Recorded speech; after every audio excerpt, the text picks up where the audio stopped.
Así como en el programa Un punto de vista femenino, nos dedicamos a reseñar Los pasos de Ana, primer largometraje de Marisa Sistach, obra fresca y convincente con una temática esencialmente femenina, y nos congratulamos de ese debut afortunado.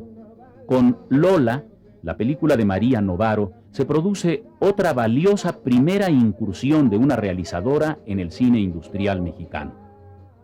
María Novaro, egresada del Centro Universitario de Estudios Cinematográficos, nos propone en esta película, como ella misma lo ha declarado, una manera de mirar a las mujeres, a una mujer como Lola, a una niña como Ana y a una ciudad como es la de México, rota y desgarrada por el terremoto de 1985.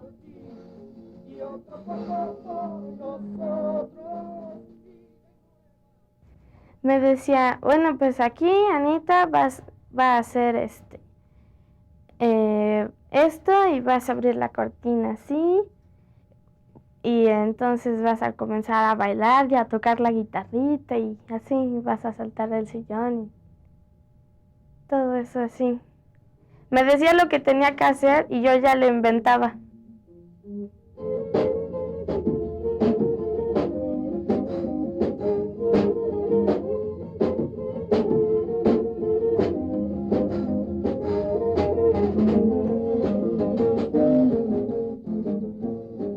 Bueno, finalmente sí es una escena muy linda porque ves ahí esa parte de vitalidad de Lola de la que yo te hablaba antes, ¿no? Una mujer que es capaz de jugar a lo que le propone la hija, ¿no? La hija le propone que sean cantantes y ella acepta y se convierte en cantante, ¿no? Y le da oportunidad a la hija, que la hija también libere toda esta fantasía que tiene que ver, por supuesto, con el padre, ¿no? Que es rock and rollero. Y que desde mi punto de vista, yo no sé si a ti te gusta tanto como a mí, porque desde mi punto de vista es una de las mejores entradas que yo he visto en películas mexicanas, ¿no? Para quien no tenía acreedores, aquí el único delito es estar vivo. Aquí es la muerte que se sepa nunca ha dado señales de vida. Creo que abre muy bien con esta escena, creo que te empieza a decir cosas desde ese momento, te empieza a plantear justamente esa relación que hay entre la madre y la hija y que después va a ir deteriorándose, pero que al principio te dice, aquí hay dos mujeres, una mujercita y una mujer adulta, cómplices, que juegan, que se transmiten cosas, ¿no? Y sí, yo creo que por eso es una escena muy, muy lograda. Creo que en esa escena precisamente lo que vemos es que Lola, si está tranquila y está con su niña, pues es casi otra niña y está muy bien, ¿no? Además, realmente si algo extrañaba a la chiquita cuando se separa de su mamá es jugar con su mamá, porque es una mamá que juega muchísimo con ella. El problema es que cuando se interpone el esposo, pues el hijo es el que se paga el pato, el que está como en la posición más desvalida, ¿no?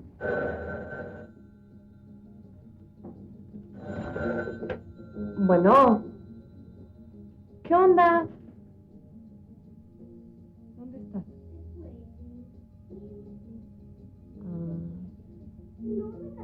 Sola, la ratona y yo.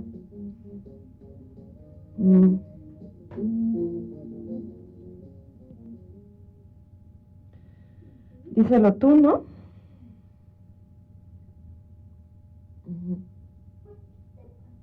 ¿Sabes qué? Mejor vas y chingas a tu madre, sí.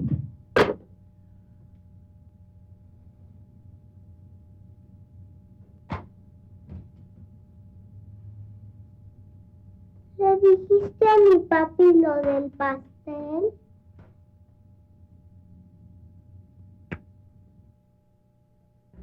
Yo creo que después de Azul Celeste, que fue la primera ocasión en que trabajé con mi hermana, que trabajamos el guión juntas, me sentí muy apoyada, sentí que era muy útil para mí, muy enriquecedor para mí trabajar con ella. Te remites a... ¿Y te acuerdas de la tía fulanita que no sé qué? Y con otras personas pues no hay toda esa referente cultural, familiar, amistoso, ¿no?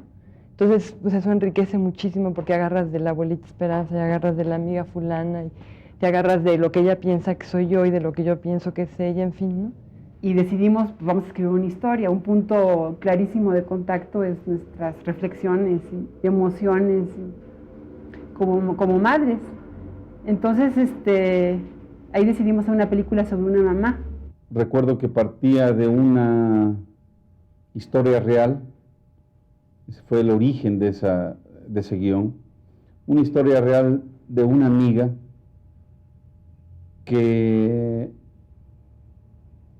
murió en circunstancias muy desafortunadas, y a partir de ahí fue que empezaron a trabajar Beatriz y María esa historia. Se transformó muchísimo y finalmente, bueno, terminó en una vendedora ambulante con un marido rock and rollero y una hija. Y pues es sobre las ausencias y las presencias, ¿no? Y la Ciudad de México como un entorno muy quebrado, muy fragmentado, como la vida misma de Lola, ¿no? Ese fue el origen de ese guión. En realidad escribimos muchas historias muy diferentes. Yo creo que es el guión que más ha cambiado. Empezó siendo una cosa, luego era otra y acabó siendo otra, ¿no? Lo escribimos a lo largo de mucho tiempo. Pero yo creo que el impulso básico era el mismo. Era muy claro. Sí, ya lo ves.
Yo digo que contar historias es contar historias. Si quieres contar una historia, pues la cuentas, o la platicas o la escribes. El cine para mí evidentemente es más que eso. Y el cine, en la medida en que es imágenes sonoras y visuales, es sobre todo mirar y escuchar, ¿no? Claro que tiene que tener la historia, además estamos muy acostumbrados a que una historia te lleve, pero es sobre todo proponer una mirada. Y creo que en lo que se está contando, en este caso en ver la vida de Lola, estaba yo proponiendo una mirada, una manera de mirar a las mujeres, a una mujer como Lola, a una ciudad como México, a una niña como Ana, esa relación, y a México también. Yo creo que en ese momento también me permito mirar pues mi país, el país de Lola, en toda su desnudez, en toda su simplicidad, pero también en su emoción, ¿no? María fue muy clara conmigo, me dijo, estoy audicionando a 10 gentes, esto va para largo, ¿te animas o no te animas? Y por supuesto me animé. Entonces vino un proceso muy largo, un proceso de 3 meses de audición, y finalmente tuve la muy buena noticia de que María había decidido que yo hiciera el personaje. Y luego, como Ale ya estaba seleccionada, como Ale ya me había robado el corazón desde la primera vez que la vio Beatriz primero y me dijo, ya tenemos a Ana. Fui yo a verla y dije, efectivamente, ya tenemos a Ana. Nunca había actuado nada, 5 añitos, pero ya teníamos a Ana. Y bueno, cuando las junté vi que había empatía, que se relacionaban bien, que había un cierto parecido y dije, bueno, pues la llevamos de gane, ¿no? Esta etapa en la que empezamos a proponer formas de comportamiento, de entender muy bien el guión, de que estuviéramos muy claras ella y yo, María y yo, de que yo entendía exactamente lo que ella quería plantear en la película, y la otra parte fundamental que era esta relación con la hija, ¿no? Tener toda una etapa de entrenamiento juntas, la niña y yo, Alejandra Vargas y yo, para que finalmente cuando empezáramos a filmar la gente creyera que éramos madre e hija, ¿no? Se viera una relación real, con conflictos, con muchísimo cariño, pero finalmente que la gente pudiera creer que teníamos esa familiaridad. A veces hacíamos algunas escenas en casa de María y me iba mucho a casa de María y también a la otra casa de Leti,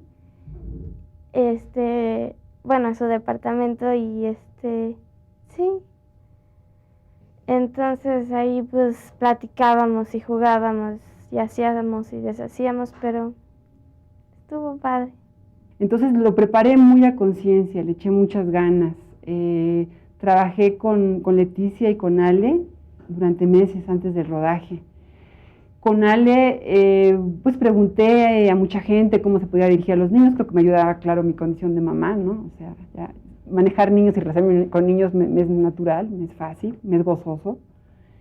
Pero algunos tips en cuanto a cómo dirigirlos. Platiqué, me hice amiga de María Rojo por esas fechas, cuando estaba preparando Lola. Ella me hablaba mucho de sus experiencias como niña actriz. Me hablaba de la importancia del juego para un niño, porque es totalmente otra motivación que para otros actores. Y bueno, todo eso lo puse en práctica.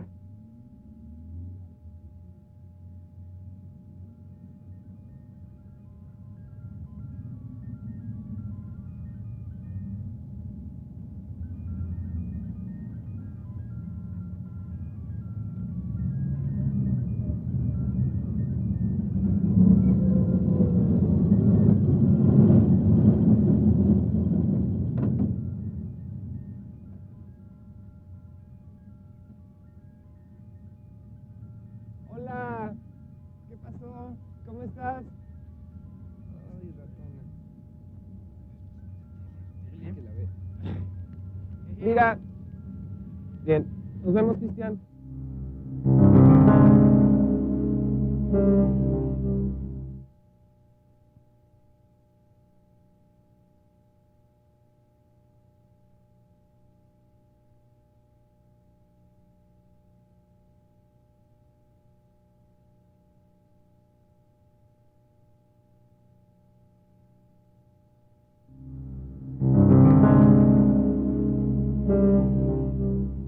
Vamos al salón de belleza. Yo quiero cantar, yo soy cantante. Bueno, entonces un baile. ¿Va a haber galanes? Sí. ¿Sí? Entonces, Sí. pum, pum, pum, pum, pum, pum, pum, pum, pum, pum, pum, pum. Ya llegamos, nos paramos. A ver, ahora. No hay galanes, sí. Pum, pum, pum, pum, pum, pum, pum, pum, pum. Bailamos, preciosa. Ay, mamá, sí, ya no juego. Ay, déjalo que baile tantito con el gorila. ¿No? No está Bueno. ¿Sí? ¿Y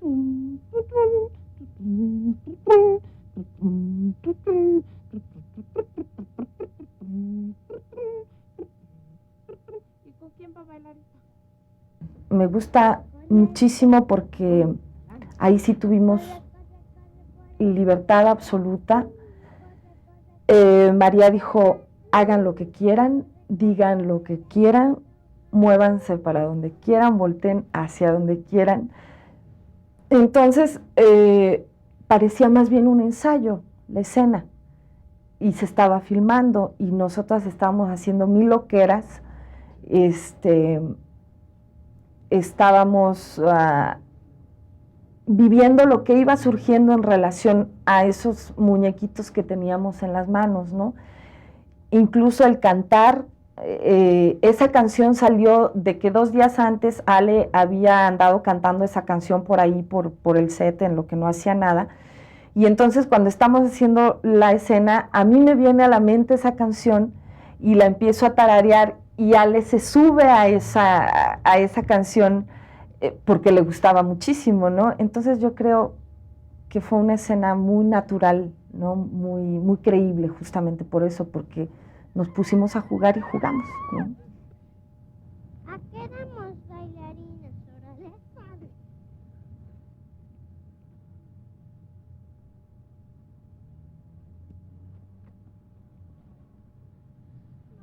pero exóticas. No, así no. Bailarinas. Hawaianas. No. No, así no.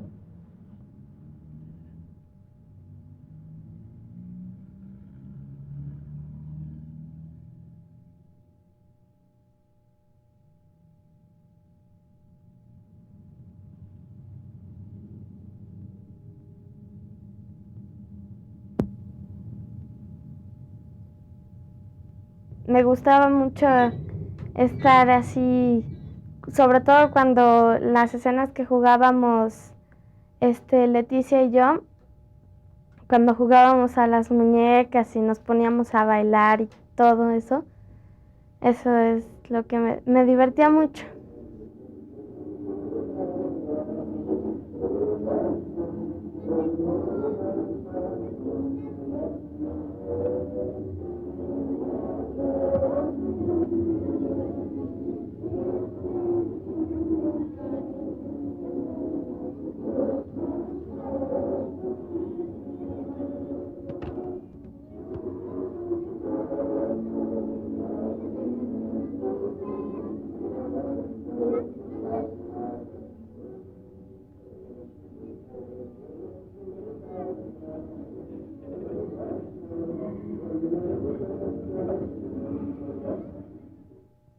El hacer algo, en este caso hacer las películas, es como un pretexto para explorar o para hacerte preguntas y buscar respuestas.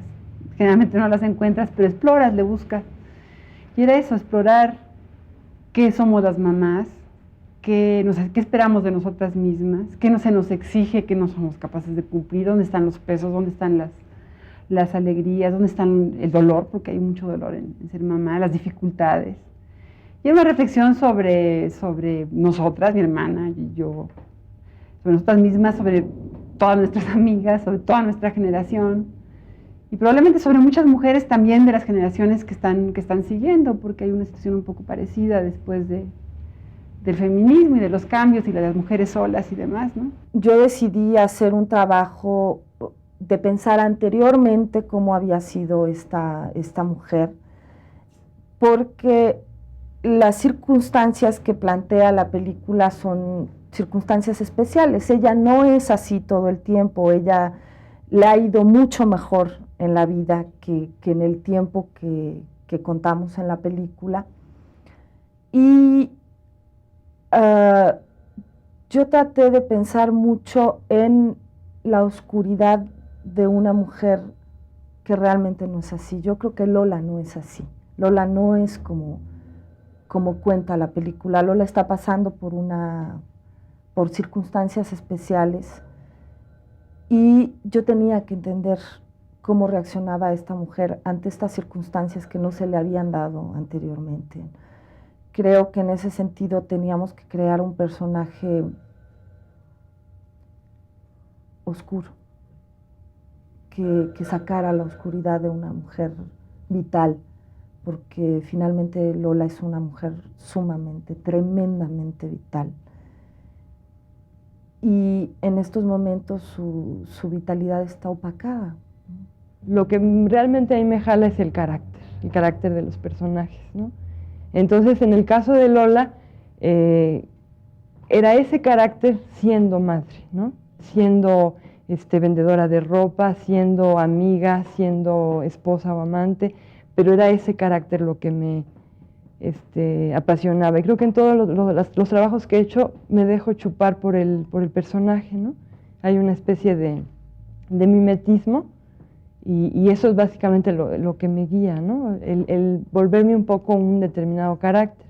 Y el carácter de Lola pues sí salió, como todos los caracteres salen un poco del inconsciente y de las necesidades de ese momento, ¿no? Esta cosa de tener arranques emocionales que mencionabas hace un momento, sí, como que ese era, incluso siempre bromeábamos porque cada secuencia empezaba diciendo, y Lola, en un arranque, ¿no? Otra vez, y Lola, en un arranque, porque siempre era una mujer de espontaneidad y de emociones muy, pues que la llevan a diferentes lados, ¿no? Que la van manejando. Silver Platter, de Los Ángeles. ¿De dónde? De Los Ángeles. ¿Cuánto tiempo te vas? Bueno, todavía no sé. Hay que arreglar algunos detalles del contrato. Podría ser por un año. Voy a conseguir una lana y se las mando para que me alcancen allá lo más pronto que se pueda, ¿sí?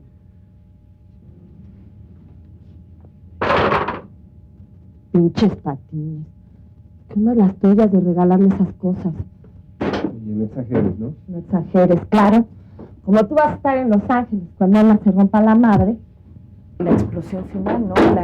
Esta explosión en la que Lola no sabe decirle que no quiere que se vaya, que decide entonces ser sumamente agresiva porque no sabe, no tiene las palabras para decir no te vayas, te necesito aquí, no me dejes con este paquete. Entonces toda su huida y su ausencia sí te está dando toda su necesidad de no poder con el paquete, ¿no? Y siento que Mauricio lo logró muy bien, esa fragilidad, ese desamparo y al mismo tiempo esas ganas de huir y de un enorme cariño tanto a Lola como a la niña, ¿no?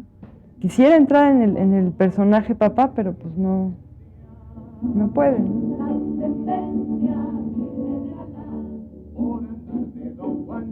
Hoy me van a matar. La sentencia viene de Alá.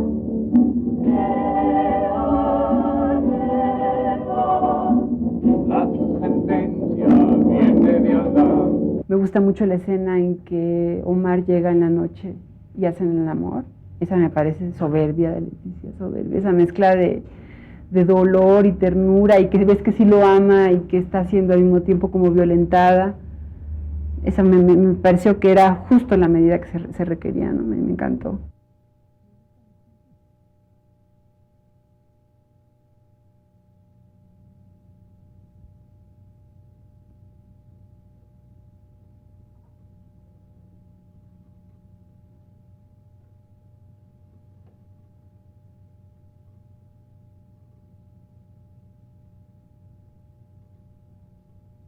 Es una ruptura que viene de muy dentro, ¿no? Porque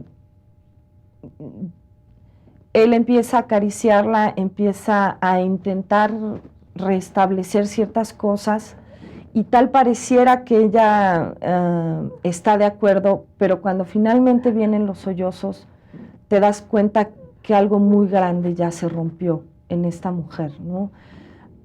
Algo que ya es difícil que se vuelva a retomar y la escena es